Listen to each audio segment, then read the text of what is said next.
Okay विद्यार्थी मित्रों, अभी हम दाखला नंबर 15 स्टार्ट करेंगे। मेरी आपसे एक नम्र रिक्वेस्ट है कि फुटपट्टी हो तो रख लो, फुटपट्टी रखनी पड़ेगी, उसके बिना रकम समझ में नहीं आएगी। बराबर। तो सबसे पहले दाखले की हम शुरुआत कर रहे हैं पूंजी से। सबसे पहले पूंजी जमा 35,000 और 15,000। तो यहाँ पे 35,000 है और यहाँ पे 15,000। तो शेष आगे लाए। उसके बाद आहरण, आहरण, तो आहरण हमें दिया हुआ है 5,000 और 2,500। तो 5,000 और 2,500 बराबर। उसके बाद हमें सबसे प्रथम थोड़ा नीचे जाके प्रारंभिक स्टॉक लिख लेना है। तो प्रारंभिक स्टॉक हमें 6,000 दिया हुआ है। प्रारंभिक स्टॉक 6,000।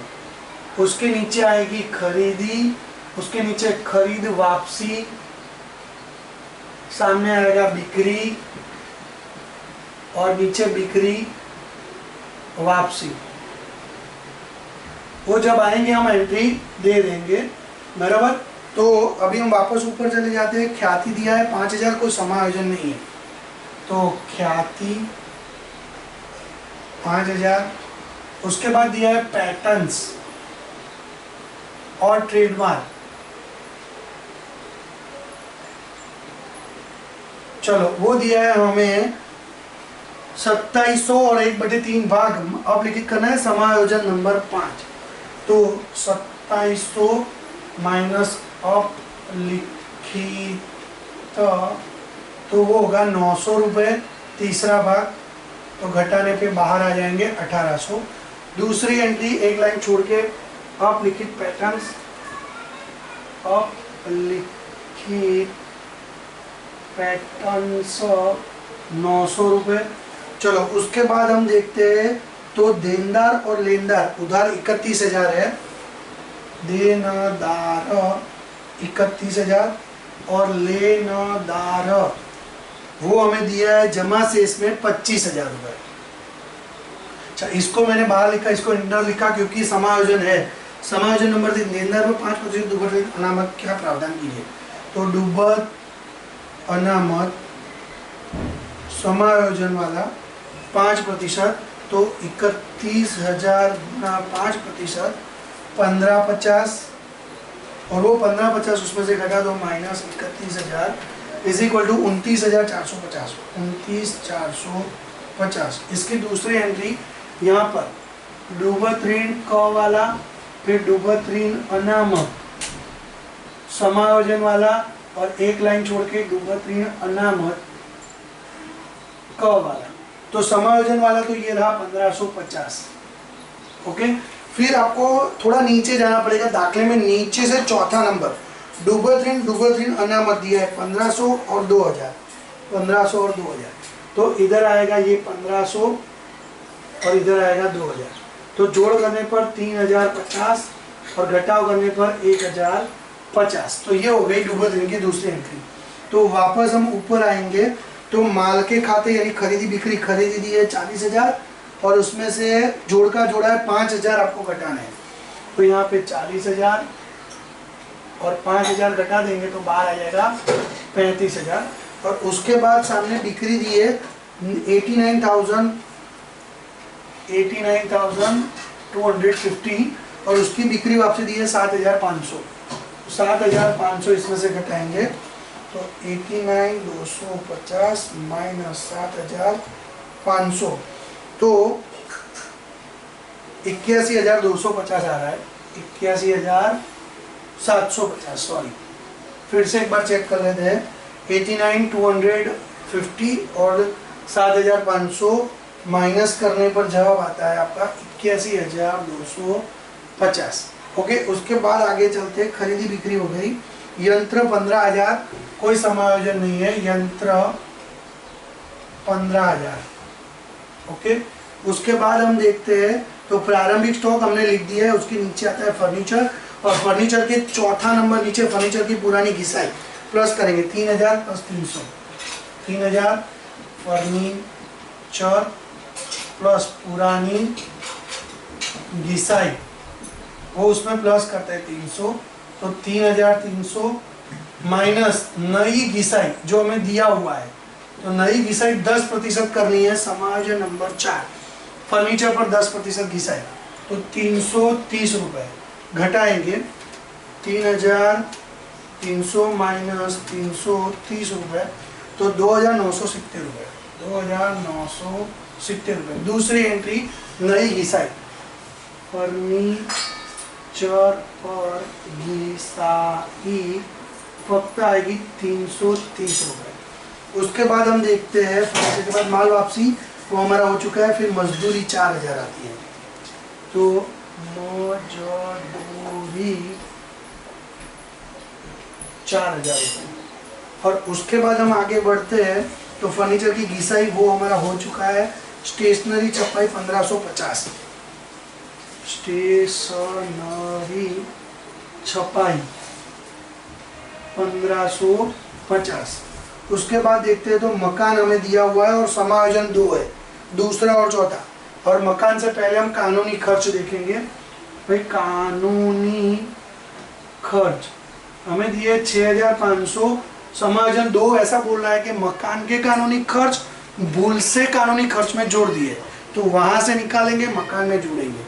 तो मकान का खर्च, मकान का कानूनी खर्च वो था 4,000 रुपये, तो 4,000 घटाएंगे तो बाहर आएगा 2,500। दूसरी एंट्री यहाँ पर हम करेंगे कि भाई मकान, पहले मकान कितने का है, तो 46,000, उसमें प्लस कानूनी खर्च जो वहां से हमने निकाले 4,000 यानी 50,000, और उसके ऊपर घिसाई समायोजन नंबर 4। तो घिसाई में मकान पर 5% घिसाई है यानी 2,500 रुपये, तो यहाँ पे 47,500, तो मकान की घिसाई 2,500 रुपये। यहाँ पर मकान पर घिसाई। चलो उसके बाद हम देखते हैं, तो रोकड़ शेष दिया है 300 रुपये, तो रोकड़ शेष 300 रुपीज। उसके बाद हम देखते हैं, तो रेलवे नूर दिया है हमें 600 रुपये, तो रेलवे नूर यहाँ पे आएगा, रेलवे नूर कितना दिया है, तो भाई 600। चलो उसके बाद हम देखें, रेलवे नूर के बाद बीमा प्रीमियम 1150, बीमा प्रीमियम 1150।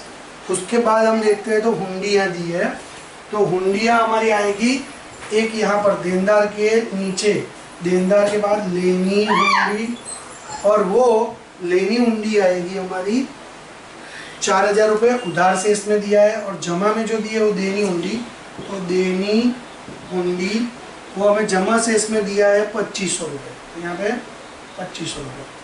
उसके बाद आता है डाकतार खर्च, बराबर, तो 2,000 रुपये है वो, 2,000 डाक खर्च,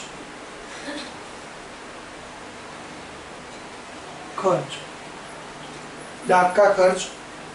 उसके बाद डूबाधन प्रावधान हो गया, बट्टा आता है, दिया बट्टा और प्राप्त बट्टा, तो दिया बट्टा 750 रुपये है, और प्राप्त बट्टा वो दिया है 1,500 रुपये, दिया बट्टा और प्राप्त बट्टा। उसके बाद आता है स्टैम्प और डूबाधन वापसी, तो हाथ और स्टैम्प वो संपत्ति कहलाती है, बराबर, कितना है 150, 150, और उसके बाद हमें डूबाधन वापसी दी है 1,250, तो यहाँ पर 1,200, तो डूबत ऋण वापसी, ओके, वो भी हो गया हमारा। उसके बाद आते हैं HDFC की लोन, 12% की HDFC की लोन, और उसके तारीख दी है 1/7/16, बराबर, और वो दिया है 10,000 रुपये। और तारीख के हिसाब से हम देखें तो 10,000 के 7वें महीने से 7 के 7, 8, 9, 10, 11, 12, 1, 2, 3, 9 महीने का ब्याज। तो पहले 10,000 के 12%, 10,000 गुणा 12%, 1,200, और उसके 9 महीने का ब्याज गुणा 9 भागा 12, तो उसका ब्याज आता है 900 रुपये। प्लस चुकाना शेष ब्याज। तो जवाब आएगा बाहर 10,900। दूसरी एंट्री लोन HDFC की लोन पर ब्याज चुकाना शेष वाला, चुकाना शेष 900 रुपये। चलो तो वो हमारा पूरा हो गया। पहला समायोजन खरा की निशानी की अंतिम स्टॉक 10,000, जिसमें 50% स्टॉक की कीमत की कोई उपज कीमत नहीं है, तो 10,000 के 50% निकाल दो 5,000, तो बाकी ये 5,000 की होगी। अंतिम स्टॉक 5,000 और दूसरी एंट्री यहाँ पर अंतिम स्टॉक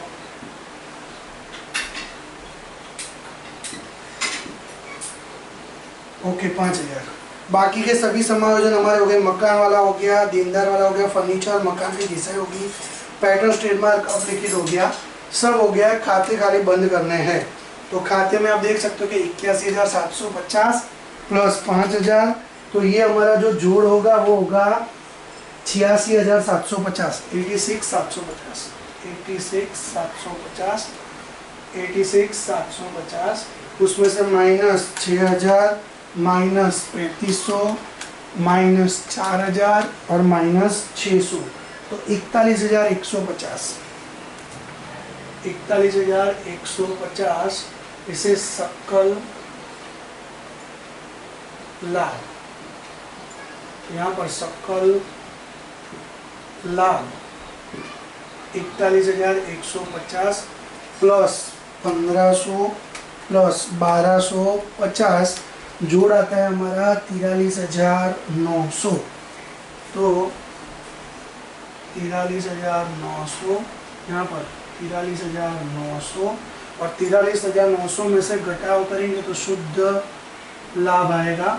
तो 43,900 में से 900, फिर 1,050, फिर 330, 1,550, 2,500, दूसरी बार 2,500, 1,150, 2,000, 750 और लास्ट में है हमारा 900 घटाने पर 30,270।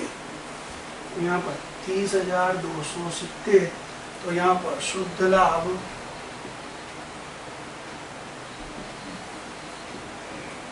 30,270, 30,270, 30,270, 30,270 और ये जाएगा पूंजी खाते में लाभ। और अनुपात नहीं दिया है, 1:1 रकम में नहीं दिया है, H और Y।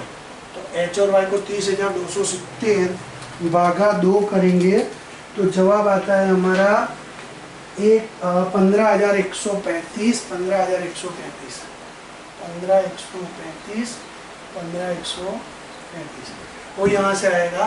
तो लाभ हानि वितरण खाते लाभ आया है 15,135, 15,135 जोड़ 35 में 5 40, 50 50,000, 135, 50,135 में से 5,000 निकालो 45,135।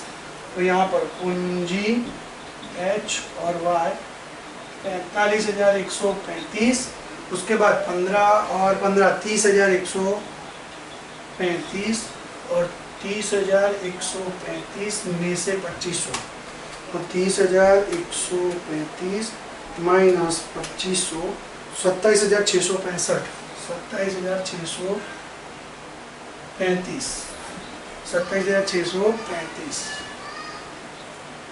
तो 27,635 इधर लिखेंगे शेष आगे ले गए बराबर।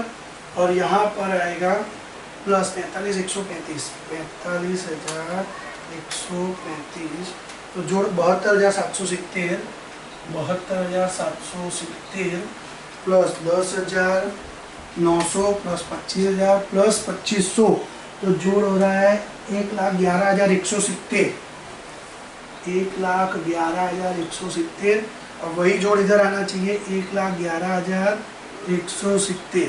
चलो तो फिर पहले 5,000, 1,800, 15,000, 2,970, 47,500, 29,450, 300 और 4,000, फिर 150 और फिर 5,000। तो जोड़ 1,11,170 जो जोड़ आ गया है हमारा, बराबर। तो दाखला मेरे हिसाब से सरल है, कोई कठिन है नहीं, बराबर। तो आज का यहाँ पे ख़त्म करते हैं। साथ में पीडीएफ भेज रहा हूँ, पहले पीडीएफ में से लिख लो और फिर वीडियो देखते देखते एक एक टिक करो एंट्रियाँ, तो क्या आपको अच्छे से समझ में आएगा दाखला। ओके, अस्तु।